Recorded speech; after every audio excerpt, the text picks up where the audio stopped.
Israel दुश्मनों पर कहर बनकर टूटा है, मुस्लिम देशों को कुचल डाला है। इजराइल ने हवाई हमला किया, लेबनान को जलाना शुरू कर दिया। इजराइल ने ज़मीनी हमले किए तो सीरिया को कुचलना शुरू कर दिया। इजराइल ने गाजा में भयानक बमबारी की, ज़बरदस्त तबाही मचाई। इजराइल ने गोलान हाइट्स पर फिर से मोर्चा संभाल लिया है। यानी कि इजराइल ईरान का तीसरा युद्ध फाइनल हो चुका है। खाड़ी में युद्ध टेंशन फिर से बहुत ज़्यादा हाई है। इजराइल ने हमले शुरू कर दिए और इजराइल फिर से अब सभी फ्रंट पर एक्टिव हो गया है। जितने भी दुश्मन हैं, सबसे इजराइल एक साथ अब हिसाब बराबर करने लगा है। फिलहाल जिन दो फ्रंट पर सबसे भयानक माहौल बना है वो है लेबनान और सीरिया। एक तरफ जलता लेबनान तो दूसरी तरफ बम धमाकों से दहल रहा सीरिया का बारूदी मैदान। इजराइल फिर भड़क गया है। इजराइल फिर से दुश्मनों पर टूट पड़ा है। लेबनान पर नेतन्याहू के भयानक हमले से कोहराम मचा हुआ है, लेकिन इजराइल ने दावा किया कि लेबनान में हिजबुल्लाह और हमास दोनों के बड़े कमांडरों का सफाया कर दिया गया है। इजराइल की सटीक बमबारी में हिजबुल्लाह लड़ाकों की लाशें बिसती चली जा रही है। लेबनान के प्रधानमंत्री नवाब सलाम ने तो यहां तक कह दिया कि उनका देश एक तरफा युद्ध में फंसा हुआ है। वहीं इजराइल ने दावा किया कि दक्षिणी लेबनान के अलग अलग इलाकों में हिजबुल्लाह के अड्डों को बर्बाद कर दिया गया है और यही दलील देकर के युद्ध समझौता होने की बात भी कही जा रही है। और इजराइल बेरहमी से लड़ाका ग्रुपों को अब कुचलता जा रहा है। इजराइल ने जानकारी दी कि युद्ध समझौते के बाद लेबनान में कोई ऐसा दिन नहीं बीता जब वो दहला नहीं। 27 नवंबर 2024 को इजराइल हिजबुल्लाह में अमेरिका ने युद्ध समझौता करवा दिया और इसके बावजूद इजराइल ने लेबनान में 1200 बार हमला किया है। इजराइल डिफेंस फोर्स ने जानकारी दी कि उसके हमले में 370 से ज़्यादा हिजबुल्लाह कमांडर मारे गए। तो वहीं यूनाइटेड नेशन मानवाधिकार ऑफिस ने भी कहा, सीज फायर डील के बाद भी इजराइल के हमलों में लेबनान के 127 आम नागरिकों की जान गई है। लेकिन इजराइल के पास हिजबुल्लाह पर हमले की वाजिब वजह भी है। लड़ाका ग्रुप हथियार छोड़ने को तैयार नहीं, जबकि युद्ध समझौते में तो ये सबसे जरूरी शर्त थी और इसीलिए इजराइल अब भी लगातार हमले कर रहा है।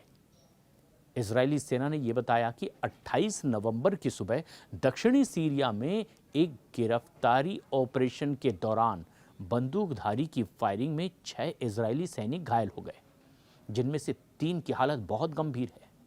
सीरिया में तुर्की समर्थित अहमद अल शरा की हुकूमत है और कभी ये कमांडर जुलानी के नाम से कुख्यात रहा।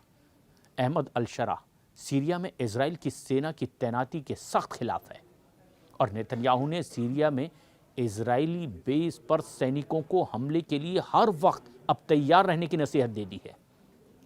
नेतन्याहू ने जिस खतरे की आशंका जताई है वो आखिरकार अब सच साबित हुई है। सीरिया में इजराइल डिफेंस फोर्स पर बहुत भयानक हमला हुआ है।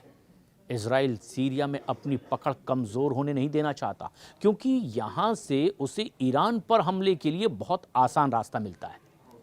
वहीं तुर्की, सीरिया, ईरान पर इस इलाके को सीरिया का एक अहम हिस्सा मान रहे हैं, मगर कब्जा इजराइल का है। यानी जाहिर है इजराइल सामरिक लिहाज से अहम लोकेशन पर मजबूती से डटा रहना चाहता है। लेकिन ईरान जिस तरह लड़ाका ग्रुप्स को फंडिंग कर रहा है, उससे नेतन्याहू की टेंशन बहुत ज़्यादा बढ़ गई है। द वॉल स्ट्रीट जर्नल की रिपोर्ट के मुताबिक ईरान ने पिछले 1 साल में लेबनान के आतंकी संगठन हिजबुल्लाह को अरबों डॉलर भेजे हैं और ये रकम दुबई में money laundering operation, exchange shops और निजी कंपनियों के नेटवर्क के जरिए भेजे गए। ये पैसा ईरान की तेल से होने वाली बिक्री से कमाया गया है और रिपोर्ट्स में बताया गया कि इजराइल और हिजबुल्लाह के बीच में युद्ध शुरू होने से पहले ईरान बड़े पैमाने पर कैश बैग सीधे बेरूत एयरपोर्ट भेजता था। लेकिन नवंबर 2024 के युद्ध विराम समझौते के बाद इस पर रोक लग गई और इसीलिए अब ईरान बहुत छोटी छोटी रकम कीमती सामानों के जरिए कुछ ऐसे यात्रियों के साथ में वहां भेजने की कोशिश कर रहा है जिसे आसानी से छुपाया भी जा सकता है। और सीरिया में असद सरकार के गिरने से ईरान का पुराना तस्करी का रास्ता भी अब बंद हो गया है। उधर बेरूत एयरपोर्ट पर कैश ले जाने वालों पर कड़ी निगरानी रखी जा रही है और यही वजह है कि ईरान अब नए तरीके से हिजबुल्लाह को फंडिंग शुरू कर रहा है। ईरान समर्थित सभी फाइटर ग्रुप अपनी ताकत जुटाने में लगे हुए हैं, लेकिन नेतन्याहू ने साफ कर दिया है कि अब फाइटर ग्रुप्स के असल आका को सबक सिखाया जाएगा। वैसे भी ईरान ने इजराइल से तो कट्टर दुश्मनी मोल ले ही रखी है, क्योंकि जून में हुई जंग ने तो पूरी दुनिया को दिखाया किस तरह से ये ज़बरदस्त जंग छिड़ी। जब अली खामनेई ने ऑपरेशन ट्रू प्रॉमिस का तीसरा दौर शुरू करके बताया कि पूरे पश्चिम एशिया में इजराइल को टक्कर देने वाली सबसे बड़ी ताकत ईरान है।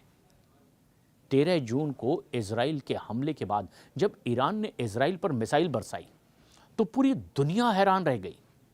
ईरान मिसाइल अटैक का हर रिकॉर्ड तोड़ रहा था। क्या तेल अवीव, क्या हाइफा और क्या इजराइल का डिफेंस सिस्टम। ईरान की मिसाइलों ने इजराइल के हर कवच को भेदा और बताया कि जब उसकी मिसाइल फायर होती है तो उन्हें रोकना इजराइल के बस की बात है और ना अमेरिका के। 12 दिन तक ईरान के गुस्से को पूरी दुनिया ने देखा और इसके जवाब में इजराइल अमेरिका ने ज्वाइंट ऑपरेशन चलाया, हमला किया ईरान के एटमी अड्डों पर, जलाकर राख कर दिया।